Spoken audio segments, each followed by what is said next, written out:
Happy Monday morning, everybody. I'm sure Deacon will be here momentarily. But even if Deacon isn't here, I am JJW. Oh, he has been summoned. The Deacon is here. Praise be, the Deacon is here. I've been here for like an hour and 45 minutes. I've just been busy, and I looked up and I was like, "Oh crap! What's up, dude? It's been a wild weekend too. Yeah, you need coffee. I got a weird something in my ear. Headphones. Is it a buzz? Is it me? Hold on, I'll mute myself and you see if it's me. How do I mute myself? Yeah, it's you. Well, that's bad. It sounds real tinny coming through your mic for some reason. Maybe it's picking up the wrong mic. Hold on. Sorry. Oh, I bet it is. And yes. How's that? That is beautiful. Well, it's not beautiful, but it's, we know what everybody knows. Everybody that's heard you knows what beautiful sounds like, but it's not as atrocious. Yeah, white noise from the white boys this morning. White lines going through my mind. Who sung that? It's White Lines was I don't remember who White Lines was. Oh, I love it. I listen to it all the time too. I can't. I'm just not good with band names, with performer names. I can't remember that far back right now. Let's see. Oh, they made a TV show. That's not what I'm talking about. That's not what I'm talking about. Lines. It's like 80s rap. Yeah, Melly Mel. Yeah, or Grandmaster Flash and Melly Mel. Yes, Grandmaster Flash. That's it. He's doing a ritual of forgiveness there since he forgot Grandmaster Flash's name.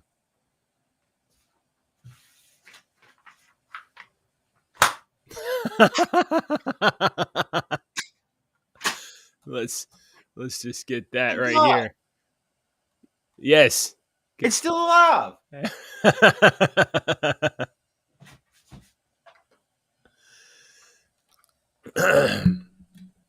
Good morning. Oh, he can't hear us. Grandmaster Flash. Yeah.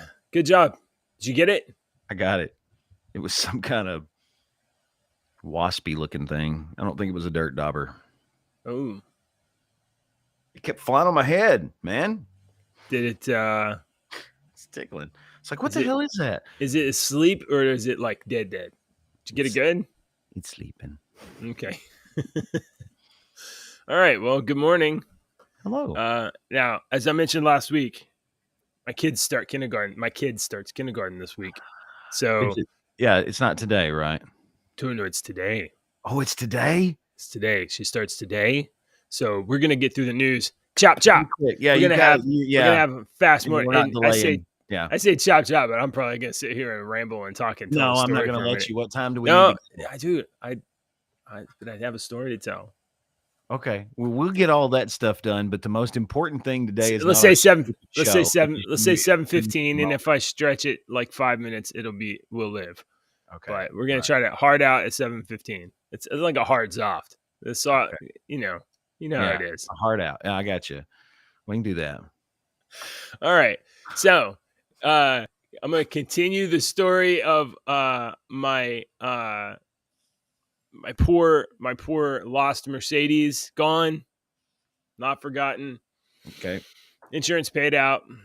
So this is Monday. I needed to have a car by Monday because I got to drive 45 miles to work. My wife's got to be able to pick up the kids. We can't do one car. We've got different places to go. So we went to a car dealership on Friday night. We went down. I picked a bunch out, but we found one. It was like, okay, this one's close, and it looks like they have good selection. Let's go down there. We were there it was like an hour before they closed. We showed up, and we were like, and we have our kids with us because like we can't leave them with anybody. Right. So it's me, my wife, my 2 kids, and this poor guy, Johan. And it's not his fault. And I'm just like, dude, if you can't find a car, just tell me you can't find a car. Yeah. Because my Just kids let are us running know. around in circles. They're like, well, I got this thing over here. And I'm like, this thing is not what I'm talking about. I'm talking about there was like a Ford Escape that we were considering. Like there's a Ford Escape on this lot, right? Oh, it's in service. We can't get it out right now. Okay. Well, show us something very much like that because I see 3 other Ford Escapes right there.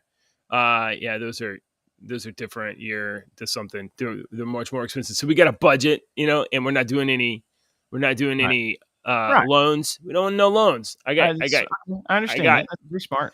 so we walk around the lot. He's like, well, maybe if we go back into the computer, I can search. And I'm like, all right, sure. He's like, I could search all of our 19 stores in the Houston area. Okay, great. I didn't know you could do that. I have obviously been searching across every available public car for the last 24 hours, but sure, let's go and have you look on the computer and see if you can find this car. So we go in and he does a little searchy search and like, anyway, my wife and I are not in total agreement about what's a priority, but we try to whittle it down. And we get down, and he's like, "Okay, so there's nothing like what we came in to look at." But they have like a Jetta, and I was like, "Oh, we used to have a Jetta. We liked the Jetta. Might be a little small with the kids, but I know she likes to drive it. Okay, we'll have a look at that." And he's like, "Click, click, click. Oh, that's at our sister's store. Okay, can you have it brought over here so I can look at it my Monday morning?" I'll get my sales manager to look at it. So Saturday, we get up and we're like, see if this guy's going to text us or whatever. And we text him like, okay, so let us know when you find out, whatever you find out. And then like all of Saturday goes by and we already had other things that we were doing. So we really couldn't look on Saturday anyway, but all of Saturday goes by and this dude doesn't show up with anything until like 7:00 at night. And then he texts and he's like, my sales manager said that because of it has to have some body work done, they're not going to be able to bring it over. There's not enough room. Da, da, da, da. And I'm like, so all day long, and you got nothing. You could have freaking told me this. And he texted me this while my wife and I are having dinner with our friend at Saltgrass Steakhouse. I don't even know if you have a Saltgrass Steakhouse in your zip code. It's like a steak. It's a steakhouse. I don't eat steak, but it's a steakhouse and they love it. So that's what we were doing. And then, we're like, we can't do anything now. It's like 7:00 on a Saturday night. We're going to have to figure something else out. So we go on, finish our dinner, and then we go watch Bullet Train. And I got to say, Bullet Train is the best movie that has come out in like 5 years, maybe in the last 10 years. That movie is amazing. Brad Pitt. I don't know who else is in it. A bunch of other people. Fantastic. Really? It is. Don't take your kids. Oh no. Okay. But Bullet Train, really? Bullet Train. The name sounds like one of those that I would never give 2 thoughts to. That's like we should watch a trailer. It's so good. I mean, like, oh my God, it's so good. I would probably watch it again. My wife agrees with me that it's great, but it's a little bit Kill Bill violent. It's a little bit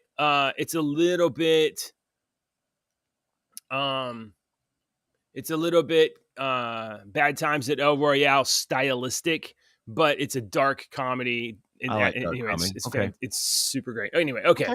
Yeah, so now it's Saturday's done, and we're watching a movie, not buying a car. It's Sunday.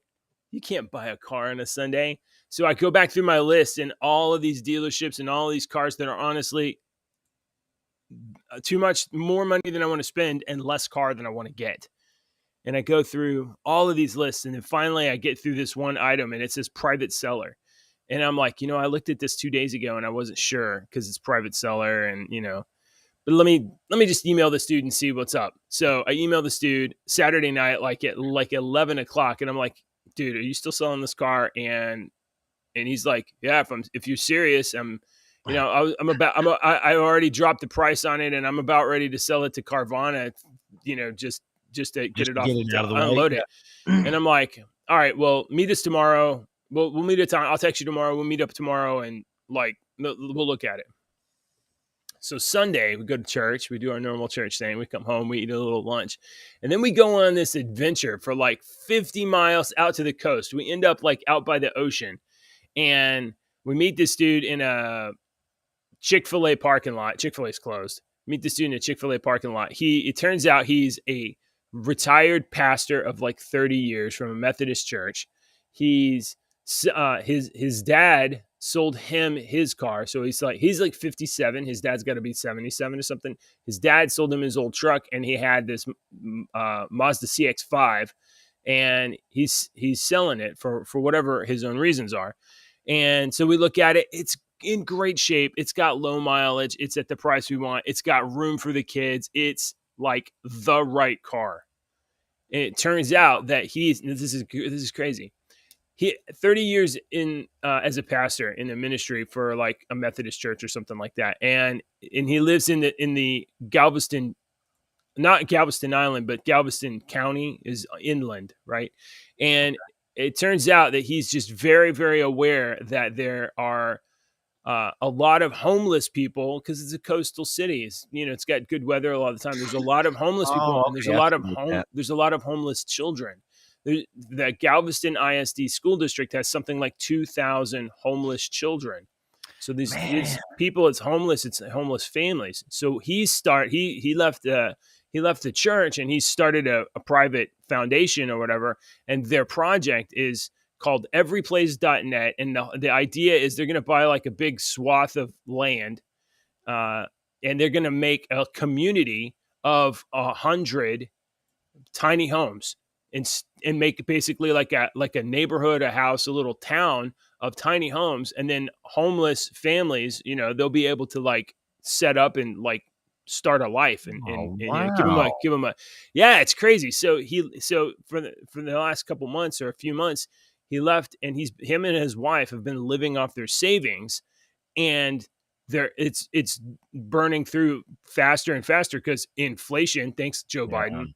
And so his dad sold him his truck at a good deal so that he could sell his Mazda and live off that for the next 6 months while they work on this project. So this is my view.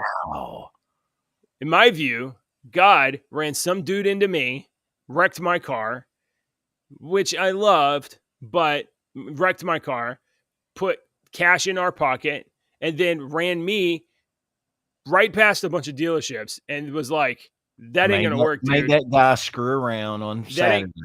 That exactly, right? Ain't none of that going to work, bro. And then drove me 50 miles there's like 21 million people in the Houston, region or whatever, right past all of those people to this one guy who needed cash. So like none of this has been about me or my car. It's been about like, oh, this guy needs cash to keep working on his project. So we'll wreck JJ's car. JJ gets a car upgrade, and this guy gets cash he needs. And like everybody's happy, I guess. I mean, I'm still miss my old car, but I'm not at all upset because this is a better thing for my car. This is a better thing for my kids. Right. Do you miss your old car enough to want to, potentially not give some children a home? Yeah. Well, no. Yeah. This would have never been my choice. I never would have been like, what's the best thing I can do for people? Let me destroy my car and see if I can. This is a good that you're realizing. Right. A lot of people don't realize things like this. They'll get on, and why do bad things always happen to me? All those type of people. And that's because you can only see this far. You can only see about this far in front of your face. You never have any idea. And you've saw all this. That I think you're exactly right. Some people may disagree with us, but I think you're exactly right. I think your car got wrecked. And probably if you look at it more, other things happened throughout the day to push you into that time slot to be in, all to probably help this man. And it might not even be to help this man build some houses for some children. It might be that he builds some houses for some children, and some homeless child actually had a chance to have something and grows up to invent something to save millions of lives, all because you had a freaking car wreck. You know, you know how, Right. and it's not because of that, because it keeps going down. But that's the big picture, man. That's awesome. So That's really I wish he smart. had I wish so he has a like a Yeah, website, but it I was doesn't gonna have ask. like it doesn't visually have like a here's the plan. Like it's a lot of talk and a lot of text, and that's not going to play too well. Oh, actually, hold on. So let me do this. This is the thing. I also want to like share this guy's thing out. I'm gonna tell some people at our church and be like, here, you guys want to like lift some stuff up or whatever. But let me see. I'm gonna share this for just a second. So this is the guy's like ministry or whatever he's doing, and basically they're gonna get 100 of these like shipping container homes or shipping containers, and then have them like refurbished, and they're gonna make a community of like 100 of these for like families to live in. And look at this. They're gonna make it like a community where there's room for kids to play and all that kind of stuff. So this is their idea, and I'm just like, this is amazing. This is That's such a awesome. good idea. So, and Houston, Galveston, right off the coast, shipping containers abundantly available, and then there's people that can turn those into, like, I don't know, manufacturers that I can turn those don't into guess I little tiny houses. realized that Houston was a coastal. I don't guess I ever Yeah, realized. yeah, maybe not. I mean, we've got like it's from Houston Center to the ocean is probably like a 45-minute drive maybe, and that's a highway. And then Galveston Island, but there's an entire industrial shipping hub right in that area. And Yeah, then there's also these major railroad like like yeah, trains all yeah, over the place. Like these big yeah. trains go right through there. So Of like course, stuff yeah. can come in the Gulf and then like get on the trains. That's even more than I understand about it, because like I don't know anything about this other than like, oh, there's boats with stuff on them. Well, I So understand. Yeah, I mean, yeah, I understand the shipping and how it. Yeah, I like that kind of stuff actually. I isn't that never wild? really. Yeah, I never really. I don't guess. I don't guess I ever really understood where Houston, That's okay. Texas is so freaking huge. I think they said you could fit 15. No, how many Kentuckys can fit in Oh, I Texas? don't know. That's a I good think. I question. think they said like. I don't remember. I thought it How was many 15. Kentuckys? Yeah, look it up because I always thought they said 15 Kentuckys could fit into Texas, but I don't know if 15 could fit. They might. Did If Google you if even answer that? How many times could each state fit into Texas? that was Map something that was Prawn. taught to us as a kid. And Rhode Island could fit into Kentucky like 50 something Yeah. times the size of Rhode Island. This is some thread on Reddit, and I love Reddit. Uh, I know you so hate this it. is I do this too. is Texas. Now you're gonna make me feel stupid. Is number 6 Kentucky or No, that's 7? Tennessee. 7 is Kentucky. 7 is Kentucky. Yeah. Well, I think we could get 2, 3, 4 of them in there. I Oh, feel no, I like. think you could probably get a yeah. Oh, there's a list. Here it is. How Oh, many would fit in Texas? No Alaskas. 1 Texas. right. 1 California would fit. And then let's go down. Where's Kentucky at? Kentucky. 6 Kentuckys. Oh, 6. Okay. Oh, I was way off 6 with Kentuckys. And a Rhode Islands. I saw 173 Rhode Islands. All right. We're way off topic, This but is that was just kinda so off topic. Anyway, so my whole thing there was that like sometimes and sometimes like wild, crazy, seemingly tragic things happen in your life. It certainly was tragic for me. I gave my word to my uncle I would take care of this car. That's taken out of my hands. I can't do anything about it. And right, right, right. and I honestly feel very bad about it. I feel very bad about it. But given the circumstance, I have to be flexible. Like I can't, what am I going to do? And I have to provide for my kids and my family. Right. But God can take something that seems like such a, you know, where you're a victim in a situation where you have no power, no control, and things are taken from you. And God can take all of that and turn it into something like pretty, not only pretty cool, because my family has got what they need. We have a new car that my kids can roll in and we can get into school, and it's got better gas mileage and all of that, stuff. But apparently, like, are we in some way helping like 2,000 homeless families now? And we'll get there. It's going to take a while for this to grow into something. maybe, but I'm also aware of it, and I'm going to be telling people about it. So, right. okay, all Right. right. That's a great idea. There is a I don't know why communities don't do this more. It's because we have the wrong people in power. There is an old hotel on the Paducah is the bigger town that's near us, Paducah, Kentucky, and there is an older hotel motel. You know, it's Oh, got the hey. doors on the outside. I don't know which one that's called, hotel motel, but it's got the doors on the outside. It's like 3 levels, and we drive by it. It's on the south side of Paducah. You drive by and it's been broken down. It's been run down for years. I'm talking decades, like 15, 20 years now. And I drove by it the other day, and I remember at one point one of my kids said, they should let homeless live there, because we have a homeless problem in Paducah too. They were like, they should let homeless live there. And we sat there and talked about, I don't remember which of my children I was talking to this about, but we came up with this idea, and I'm sure part of it's been heard from somewhere else, that we didn't come up with this, but we were like, why don't they let the homeless like live there? Like, okay, here's this old hotel. Homeless people, you can live here, and if you want to, part of your rent is help us fix this up. Work it off. It's got paint, it's got repairs, it's got stuff that needs to be done. Work this off, and you can live here. Why don't they do that? Yeah. The quilt museum is there. Oh, that's Ashley. Good God. Oh, hey, Ashley. What's up? I saw the So yeah, I mean, I don't know why they don't do this with homeless people. You've got Well, the more all that different problems. everything is taken from citizens, the less they're able to just kind of do on their own, right? So the government takes everything, like, oh, we're going to put all these programs together, and then like screws everything up. And But and if you leave money in people's hands and let people have time and opportunity to like help other people, people will help people. If you don't take everything from them all the time, right. That's exactly right. don't industrially put everybody in debt.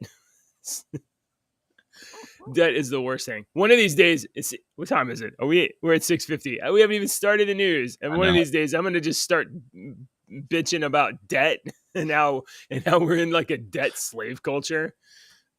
Let's talk. We only got a few stories, and let's start with. Yeah. I was just popping in some this weekend that I thought, oh, that's Let's do it. interesting. They're not. We both have a green activist story, I feel like. Oh, So I didn't share you my link. So what's up with this? I don't know. I got to click on it. Hang on. Climate activists fill golf holes with cement after water ban exemption. Okay. Okay. So everybody's in drought except for the golf courses. Okay, so yeah, I read this. I read this story. So I believe it's in France. And yeah, Okay. I mean, have you seen how bad it is over there? It's pretty bad. I thought we had a pretty bad drought over here in America, but over there, I mean, if you're not paying attention, it's pretty devastating for those folks. And France has got the I believe it's France. The golf courses have this exemption on the water, because the grass will die. This particular type of grass that courses use will die within like 3 days of not having any water or something like that. And they're very concerned about this, which, all right, so it's got the normal public pissed off. Why in the hell does this luxury freaking sport for these, for the upper class, why in the hell do y'all get this extra water when we have to ration and we have to conserve, which is a very valid point. And the golf courses are saying, we employ over 15,000 people across France. That's right. So what happens when these golf courses go, have to stop? These 15,000 people don't have. So I thought this is a very interesting argument that's going on, because I can see both sides, and I feel for both sides. So, and I wanted to talk just to talk about it. What are the activists doing to make sure that everybody has water and jobs and can eat? The activists are pouring concrete into the golf holes. Now, I don't know if activists, I don't play golf. All right. I used to, in my 20s, which was 20 years ago, would drive around the golf courses with my buddies and drink a couple beers and hit the ball, but I don't play golf. Uh-huh. But I do know a couple of things about golf, and one is they move the holes on the greens Yeah, you know how pretty hard it is to cut a regularly. hole? You can literally just walk up with this machine and be like, "Dink," Chink, and then, like, chink, it chink. not only That takes easy. out the dirt and makes a hole, it keeps it so you can walk back later and And put it put it back. back in. Yeah, So these I people are so stupid. It's I so don't stupid, and, yeah. like, do you know let me ask you, how many poor people play golf in your guess? If you were to guess percentage-wise. There's Percentage-wise. some.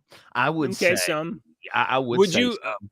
would you agree? It's Yeah. probably a stereotype, and it's not fair on my part. Most of the people that go to a golf course or belong to a golf country club, they're probably well off, right? Right, right. And let me preface something that you just said real quick.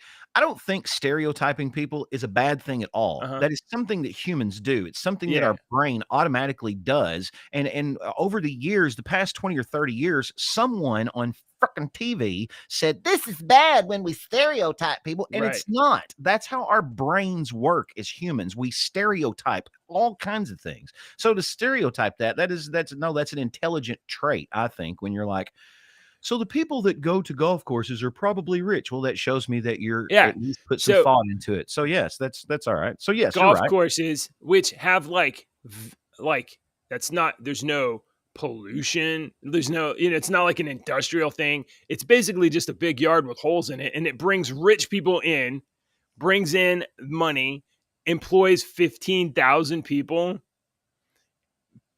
pays for who knows what. Yes, it uses more water and generates all of the income that can support making sure that you have enough water. Right. And Stupid. we Good personally morning. know someone who used to be on the podcast with us that Mm. is a that works and gets their livelihood from, I don't know if they still do, but from At, a at golf least course. at least Yeah, at that time, right? at Yeah, that okay. time, yeah. Yeah. Okay. And I Well, might not agree with it, and these people that'll be like, "Golf courses need this tore is so down, and we stupid. need more." And I mean, no, Oh, okay, we I'm not, poured concrete in that hole and showed them. You know how I'm easy not it a is to get golfer, concrete. You just but inconvenience somebody for like 15 minutes. That's the only thing you do. I know, and it's not even anybody that cares. You know who's going to have to take care of that? Uh, Freaking the low-paid freaking golf course worker guy yeah. that Yeah. that He's has not to going to be go able to, home and he's going conserve to have water to too. work Dumbass. late. He's going to have to work late to get this Yeah, fixed up, and ready to probably go. won't get to see his kids tonight, won't get to put his kids to bed. Mhm, mhm. The Activists. You one the such one bath a selfish week a-holes, you activists. that All right. they only think about themselves. So All right. I don't know. I don't know if it counts as reading the news if I only read the headline, but I mean, no, that's you fine. gave me the good gist. You gave me the good Yeah, gist. yeah, we don't have to read it. We can summarize. Oh my gosh. We got 15 minutes. Okay, so check out this. This is incongruence with your story. This is from Energy News Beat. It is not NewsGuard certified. It could be a conspiracy theory website for all I know, but they have an app, so that's got to be some legitimacy. This story from Energy Beat News says Scotland cut down 14 million trees to make way for wind type turbines. 14 million trees gone to put up some wind turbines. Good job, Scotland. Priorities. Yeah, I would like to see some studies or something, or I'm hoping that there's something that they didn't reveal in that headline, like they cut down 14 million, but they planted 9 million, and Oh, they did okay. this. All right. I'm All not right. saying, but I'm just Let's see if. saying, Oh, they. hopefully, I don't trust a headline anymore because I'm in the Okay. media and I know what sells. That's fair. Let's find out. Scotland, site of the recent United Nations 26th Conference of the Parties Climate Summit, has cut down. They were the host of the Climate Summit. Nice. Cut down 14 million trees to make room for new wind power installations. As reported in the Herald, the tree removal was for 21 wind turbine projects. 21. I hope that doesn't mean 21 actual, wind turbines. It's got to be clusters, right? It must be clusters. The Scottish government has moved to reassure that more trees have been planted, but it is unknown what proportion of these are mature plants that play a bigger role in turning carbon into oxygen. A Scottish conservation charity, which has planted almost 2 million trees across the Highlands, believes that both wind farms and trees are key to reducing carbon levels. And of the two, it's probably mostly trees. Yes, I would agree with you. It's probably the more natural. But I don't know. I'm about harnessing some wind energy. Sure. But I mean, yeah, we're gonna go through some stupid. Do you got wind turbines out in Kentucky? I don't know if they do it out there. We got places. Yeah, go ahead. Real quick. Oh, he's doing radio stuff. So the tree removal seems especially ironic, given that the world leaders supposedly agreed to end deforestation by 2030 at the recent COP26 climate summit in Glasgow, Scotland. The Herald further reports that a spokesman for Forestry and Land Services said, renewable energy and forests are key to Scotland's contribution to mitigating climate change, and FLS is successfully managing both elements. The figure for trees felled for wind farm development on Scotland's forests and land, as managed by FLS over the past 20 years, is 13.9 million. However, it should be noted that these trees, being a commercial crop, will eventually have been felled and passed into timber supply chain in any case.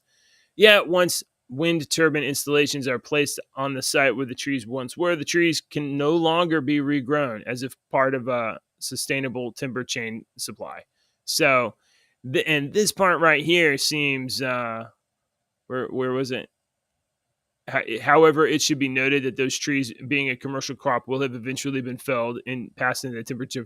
This seems like but when it's totally insincere because, okay. So they say that 14 million is over the last 20 years, Deacon.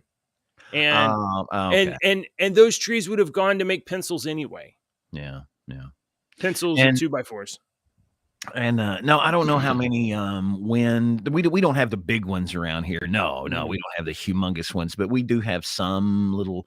You'll see some every once in a while, and there's a lot more solar panels that are around. There is a lot. You see mainly around here the solar panels around farms and big farm operations. So you'll drive by, you'll have huge fields, but then you'll have the little area where they have all and then you'll see a crap ton of solar panels, which makes a lot of sense for the farmers, So yeah, I'm all about some of that natural energy. But and speaking of, I don't think we had this story up here, but California, was it California University that had that nuclear breakthrough in nuclear energy? Oh, really? Yeah, I don't remember what it was. Nuclear is good. I don't remember what it was, but we can move Mrs. on. JJW, everybody. I took the dog for a walk and we saw a skunk.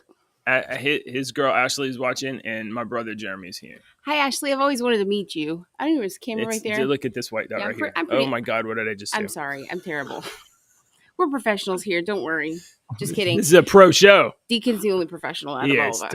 No. Why do y'all keep saying that? A skunk? Yes, I saw a skunk while we went and walked him. Oh. And I immediately regretted the skunk toy that we gave him. Did you want to go get the skunk? Do you want you to go get the skunk? We gave Ruby a skunk toy. She's been trained to chase skunks. Good morning, Jordan. Oh, Jordan. Hey, Jordan. Jordan said, hey. Jordan said hi to you. Jordan Scheffler. He said hi to you. Oh. Hi, Jordan. It's been like 1,000,000 years, dude. 1,000,000 years. That's how you rate how you age being married to me. 1,000,000 years, eons. Yeah, 500,000 for every 10 years. Okay. All right, guys. I have breaking news. Boom, boom, boom. Breaking news. If you haven't already, drink some coffee. If you're standing, take a seat. You're not going to believe this. According to an FBI analysis, Alec Baldwin must have pulled the trigger in the Rust shooting. FBI concludes in analysis. It's been like 8 months, but we finally know that the gun didn't shoot itself. The bullet didn't shoot itself. It was nobody but Alec Baldwin holding the gun, but the gun didn't accidentally go off. Wait a minute. It must have been Alec Baldwin. Alec Baldwin pulled the trigger. According to the FBI. This can't be. I didn't say that. Aren't guns designed to be on just shoot by themselves? I thought we had determined that, a ghost. I don't know if anybody's got that patent out there, but that would be way more efficient than moving your finger to make a bullet go. You should just be able to hold it, and it should just go bullets whenever you need to. All jokes aside, I thought we had come to the conclusion that this was a pretty terrible accident. Something happened. Somebody dropped the ball somewhere, and that needs to be where the ball was dropped, because maybe a couple of people dropped the freaking ball, it seems. But this was a terrible, terrible accident. And what else do we want out of this? This story came out 2 days ago. The FBI just released this report. Everybody who knows anything about guns knew Alec Baldwin shot her like a day after the story came out. He may not have meant to, but that doesn't mean he didn't do it. His finger was on the trigger. That kind of revolver, it has a double lock on the trigger. So if you pull it halfway, it clicks once and it locks the hammer back one time. You pull it 3/4 of the way, it locks the hammer back 3/4 of the time. If you let go, it doesn't shoot. You have to fully pull the trigger all the way back to fire the gun. And he was pointing at her, and she died. And anyone, and I don't know, it's a movie. Yeah. But every single person that has been trained in guns knows that you do not put your finger on the trigger until you are ready to squeeze. Destroy. Yes. To destroy. And that's something that Ashley knows. This is something that my dad has said a billion times, and me and my brother can repeat this, but he always told us that you do not point a gun at anything that you do not intend to destroy. And I understand that this is a movie, but we grew up with gun safety. That's one of the things. You don't put your finger, you don't walk around with your finger on the trigger. Right. And I'm pretty sure the situation was this. Producer Alec Baldwin was running a shit show of a movie. The armorer, there's some people are blaming her. Some people are saying she's a competent armorer. But what was happening was in between shoots and off days, basically the weapons were being taken out of the armory and taken out to the range, and they were shooting cans and they were just playing around. They were just, and then they'd bring them back to set or whatever. And they didn't take the live rounds out. So now that's not a good enough reason, because everybody that picked up that weapon from wherever it's stored to putting it in Alec Baldwin's hand, everybody with that weapon should have been like, make sure it's empty, make sure there's no rounds in it, make sure that whatever is in it is only blanks. And every person it was handed off to should have checked that round, including Alec Baldwin. Yeah, Alec Baldwin is responsible for holding a firearm and pointing it at someone. But why were live rounds allowed on a freaking movie set? That's the thing. I mean, rounds cost nothing. So these people are like out there shooting, like, okay, so they're filming a movie for like 2 months or whatever out in the desert. They're all staying in a hotel. They're bored. So they take the guns, they go out and they shoot, whatever, tin cans on the weekends. And then, so it's not, what is unreasonable is that those firearms were not secured the whole time. What is unreasonable is that the armorer didn't hand anybody that weapon. The producer handed it to one of the producers or directors or something like that, handed it to Alec Baldwin. It didn't go through the proper chain of custody, but that doesn't matter, because everybody that touched it should have treated it as a firearm, which is what it was. It's not a prop gun. It's a firearm, and they're all responsible. So yeah, Alec Baldwin should be charged with negligent homicide. That's what I think. But good morning. Good morning, Drew. Good night. But now we've got the FBI on it. The Kraken FBI. These guys, oh my God. They are on top of everything. The pinnacle of law enforcement. But we're going to get them to sort out our elections, and we're going to get them to sort it. Like, these guys are morons. How does it take them this long to figure this out? I know an FBI agent too. The FBI agent plays a video game that we know. Oh, really? Yeah. Oh man, yeah. The FBI is it's not getting some good. Sorry, I'm a little press bit. here lately. I get a little bit like this kind of stuff. Like, I take it seriously when I handle firearms. Yes. My wife takes it more seriously than Alec Baldwin does. Mm-hmm. Always act like it's loaded. And you check Well. yourself. She's telling me the rules right now. Yeah, no, she's exactly right, and that's what there should be. That's the major problem. The kids are not people that are not educated in firearm safety, Right.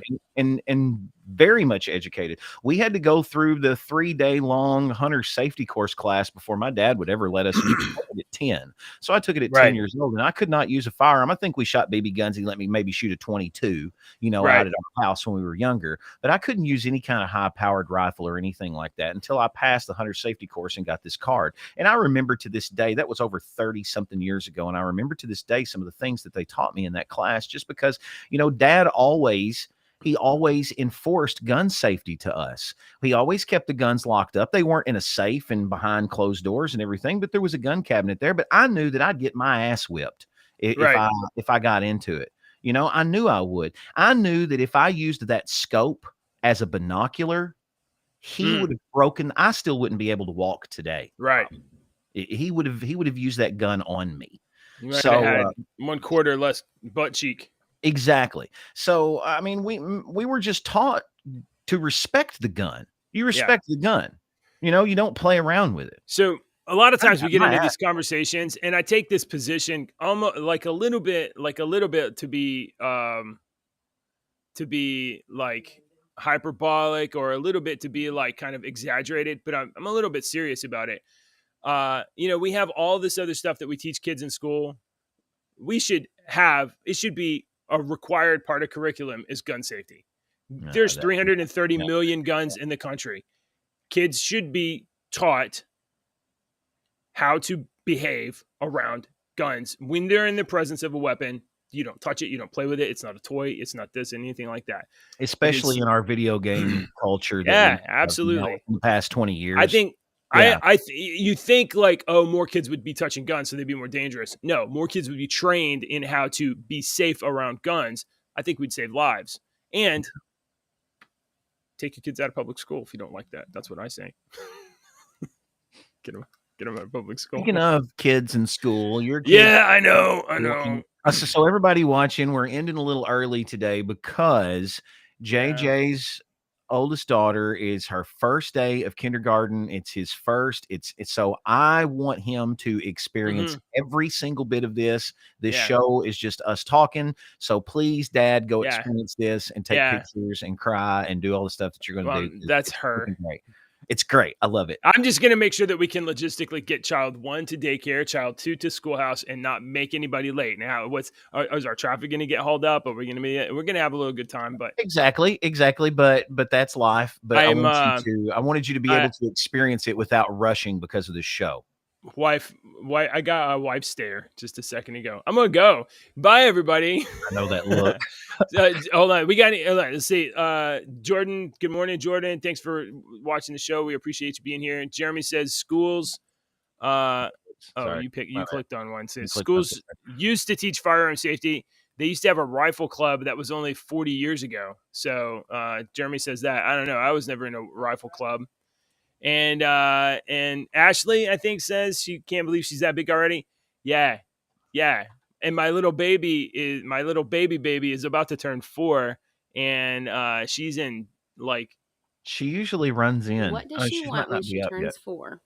Oh, she wants to get here. She wants to get her ears pierced, and she wants to stop napping. To stop taking naps. Even though every time we put her down, that kid sleeps for 2 hours solid. Yeah, I mean, she's a sleeping machine, but she doesn't want to sleep. Yeah, but she thinks she doesn't want to take naps. You put her in the bed, she sleeps for 2 hours. She wants naps. No, sister doesn't have to sleep. Sister hasn't been napping for a while. She's just jealous. Yeah, I can understand that completely. One day she'll realize that naps are beautiful and coveted. Yes. Thank you, Deacon. It is so true. I'm so upset for how much I fought them when I was a child, because now I'm like, if you don't give me a 20-minute nap, somebody's gonna die. Okay, honey. Is that right? She needs naps. All the women need naps that I can find out. We need hugs and naps. Yes, I've learned that. Ashley needs naps and she wants naps, but when she takes naps, she gets irritated afterwards because she's taking a nap.